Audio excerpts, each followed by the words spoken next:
j'ai des peurs absurdes. Comme par exemple, la peur du noir. Après, bien entendu, comme absolument tout enfant sur Terre, en grandissant, ça passe. Mais pour moi, il aura suffi d'une personne pour raviver cette peur. Potatoes. Un jour, on était avec elle, pour une raison qui m'échappe, et elle a décidé de nous raconter l'histoire. Celui dont il ne faut pas prononcer le nom.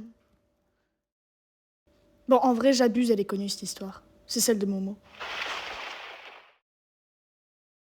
En fait, c'est un gars, il est devenu fou et là, il s'est mis de la pâte à modeler sur le visage et il tue des gens et après il les stalk et il les tue. Quoi? Eh, Potatoes, sache que si tu te reconnais, je te hais du plus profond de mon âme pour cette histoire.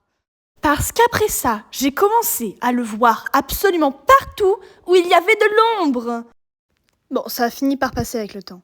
Mais un jour, j'allais dans ma chambre et il faisait tout noir. Et je sais pas pourquoi, j'ai fermé la porte et je devais allumer la lumière avec un interrupteur où je devais faire un puzzle. Sauf qu'il était super dur.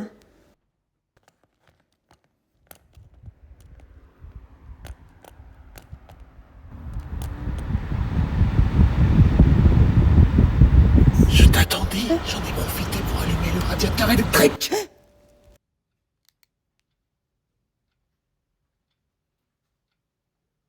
Je suis traumatisée.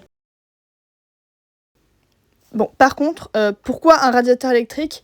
J'en ai aucune idée. Le pire, c'est que dans le cauchemar, je sais même pas ce qui m'a fait le plus peur entre le gars chelou avec sa voix bizarre ou le radiateur qui faisait le mix entre le bruit d'un avion et d'un éléphant.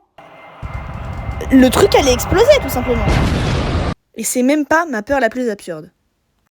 Par exemple, une fois, mes grands-parents ont décidé de nous emmener, mon frère et moi, à la montagne. Nous, on était super contents, on avait même un lit superposé. Puis, une fois la nuit tombée, ils ont décidé de regarder la télé. Et ils nous avaient dit de ne pas la regarder. Mais moi, de là où j'étais, je pouvais la voir, la télé. Alors, comme à mon habitude, je l'ai regardée. Bon, grosso modo, c'était un feuilleton d'enquête, et il y avait un détective qui devait enquêter. Et le gars qui était mort, il avait été empoisonné. Bon, je vous passe les détails chiants.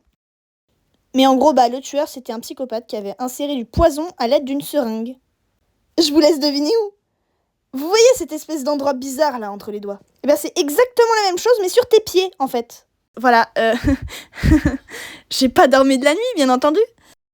Et maintenant, je ne peux plus jamais dormir sans avoir les pieds crispés.